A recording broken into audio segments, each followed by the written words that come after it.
MP के सतना में एक हॉस्पिटल की लापरवाही ने 4 बच्चों की जिंदगी नर्क बना दी।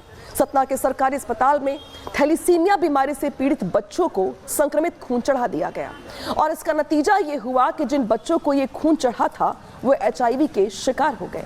इस लापरवाही का खुलासा तब हुआ जब इन बच्चों की हालत ज्यादा बिगड़ती चली गई। 4 महीने पहले इन बच्चों को एचआईवी संक्रमित खून चढ़ाया गया था, जिसके बाद इनकी हालत बिगड़ती चली गई।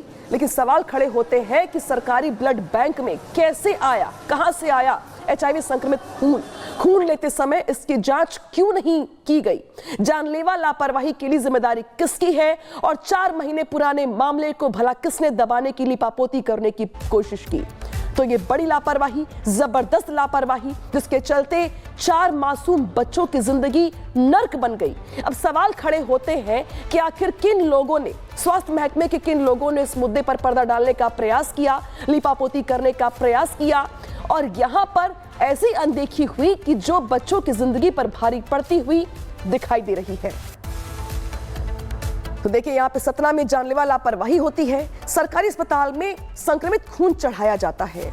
इसी के साथ साथ यहां पे संक्रमित खून से 4 मासूम एचआईवी पॉजिटिव हो जाते हैं। थैलीसीमिया से जूझ रहे थे ये चारों मासूम बच्चे जिन्हें ब्लड की जरूरत थी और इन्हें 4 महीने पहले संक्रमित खून चढ़ाया गया था। लेकिन बाद में जब बच्चों की हालत बिगड़ती गई, इसके बाद इसका खुलासा हुआ। 12 से 15 साल बच्चों की उम्र बताई जा रही है। अब आपको सतना की इसी सरकारी हॉस्पिटल से एक ग्राउंड रिपोर्ट दिखाते हैं ताकि आप ये समझ सके कि किस तरीके से इस हॉस्पिटल में एक खतरनाक खेल ऐसा खेला गया जो मासूम बच्चों की जिंदगी पर भारी पड़ता दिखाई दे रहा है।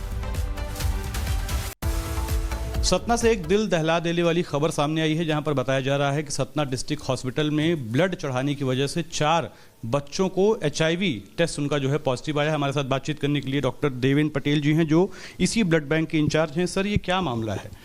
बहुत ही खतरनाक है और खासतौर पर बच्चों को ये ब्लड चढ़ा है, क्या मामला है, क्या कौन लोग इसमें दोषी हैं?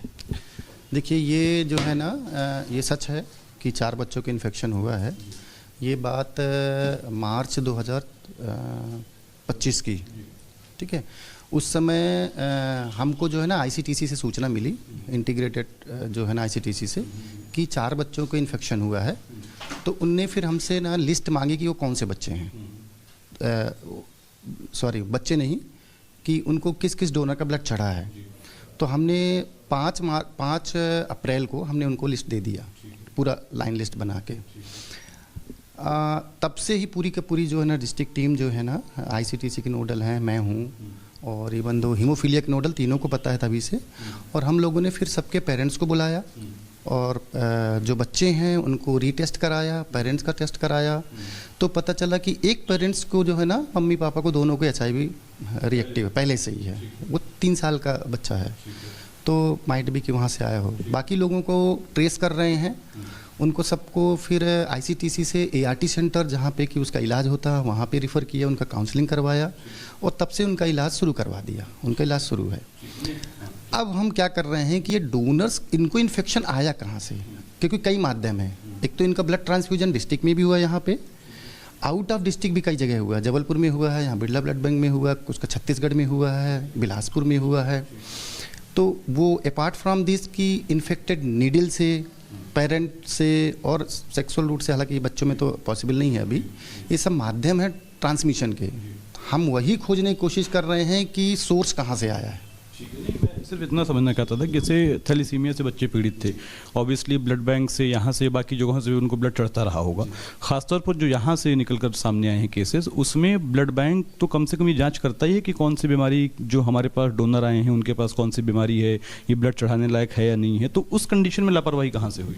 नहीं सर, लापरवाही कहीं नहीं हुई। सभी डोनर की जाँचें होती हैं और रिकॉर्ड में भी है, सभी का निगेटिव है तभी ब्लड दिया जाता है। अब इसमें एक टेक्निकल इशूज होता है जिसको बोलते हैं विंडो पीरियड या इन्फेक्शन इंक्यूबेशन पीरियड।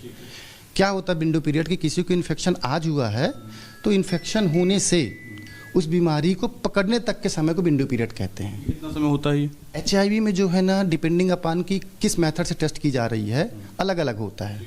जैसे जिस मेथड से हम लोग करते हैं क्लिया से, उसका विंडो पीरियड लगभग 1 महीने होता है। कुछ केसेस का डिपेंडिंग अपॉन की इम्यूनिटी कितनी है डोनर की, वो महीनों या सालों हो सकता है। तो ये एक रिस्क फैक्टर जोन जो ये है, बाकी पूरी जो है ना अभी कहीं पे भी कोई भी पूरे टेस्ट प्रॉपर किए जाते हैं, कहीं भी कोई लापरवाही नहीं हुई है। ये बताइए कि 4 बच्चे पॉजिटिव पाए गए हैं, इसमें से आप कह रहे हैं कि एक बच्चा जो है जिसके फादर एंड मदर मतलब उनके घर वालों को भी HIV था, वो समझ में आता है। चलिए, बाकी जो 3 बच्चे हैं उनकी उम्र क्या होगी, क्या बता सकते हैं? इन सभी बच्चों की उम्र 3 साल से लेकर 15-16 साल तक की है। 16 साल तक की। तो ये बताइए कि ये अब इस लेवल पे क्या हो रहा है, क्योंकि जांच तो आगे बढ़ेगी, दोषी कौन है या खास तौर पर लापरवाही कहाँ बरती गई वो उसको तो आइडेंटिफाई करना पड़ेगा। बिल्कुल सर, ये तो आइडेंटिफाई ही करना है कि सोर्स ऑफ इन्फेक्शन क्या है। सबसे इम्पोर्टेंट चीज़ है सोर्स ऑफ इन्फेक्शन और किस रूट से फैला है। जब तक वो नहीं समझ में आएगा ना, तो हमको ये नहीं समझ में आएगा कि कैसे वर्क करें उसको।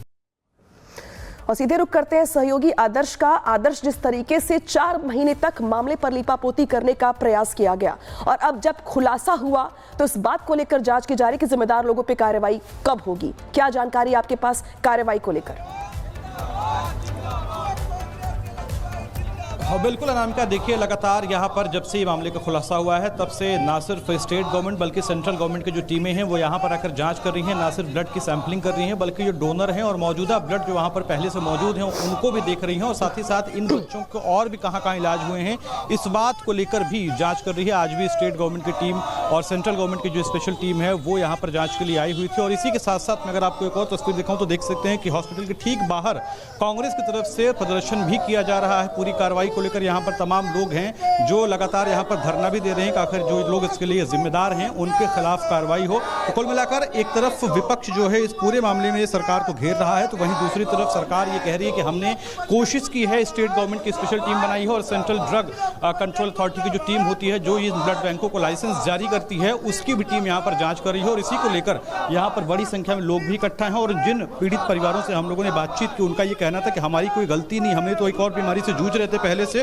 और उसी के बीच में ये एक और नई बीमारी हमें दे दी गई है बिना किसी गलती के। तो कुल मिलाकर वो भी परेशान हैं। यहाँ पर विरोध प्रदर्शन का दौर शुरू हो गया और स्टेट गवर्नमेंट यानी राज्य सरकार की तरफ से कहा जा रहा है कि हम जांच करवाएंगे, जो भी दोषी होगा उस पर कार्रवाई करेंगे। अनामिका, तो आदर्श ग्राउंड जीरो पे मौजूद हैं और वहां से और रिपोर्ट दिखा रहे हैं, लगातार दर्शकों तक खबर पहुंचा रहे हैं। आदर्श के तमाम जानकारी के लिए। MP के सतना में एक हॉस्पिटल की लापरवाही ने 4 बच्चों की जिंदगी नर्क बना दी।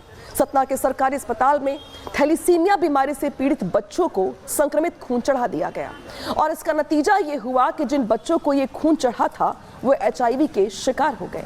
इस लापरवाही का खुलासा तब हुआ जब इन बच्चों की हालत ज्यादा बिगड़ती चली गई। 4 महीने पहले इन बच्चों को HIV संक्रमित खून चढ़ाया गया था, जिसके बाद इनकी हालत बिगड़ती चली गई। लेकिन सवाल खड़े होते हैं कि सरकारी ब्लड बैंक में कैसे आया, कहां से आया HIV संक्रमित खून लेते समय इसकी जांच क्यों नहीं की गई? जानलेवा लापरवाही के लिए जिम्मेदारी किसकी है और 4 महीने पुराने मामले को भला किसने दबाने की लीपापोती करने की कोशिश की? तो ये बड़ी लापरवाही, जबरदस्त लापरवाही, जिसके चलते 4 मासूम बच्चों की जिंदगी नर्क बन गई। अब सवाल खड़े होते हैं कि आखिर किन लोगों ने, स्वास्थ्य महकमे के किन लोगों ने इस मुद्दे पर पर्दा डालने का प्रयास किया, लीपापोती करने का प्रयास किया और यहां पर ऐसी अनदेखी हुई कि जो बच्चों की जिंदगी पर भारी पड़ती हुई दिखाई दे रही है।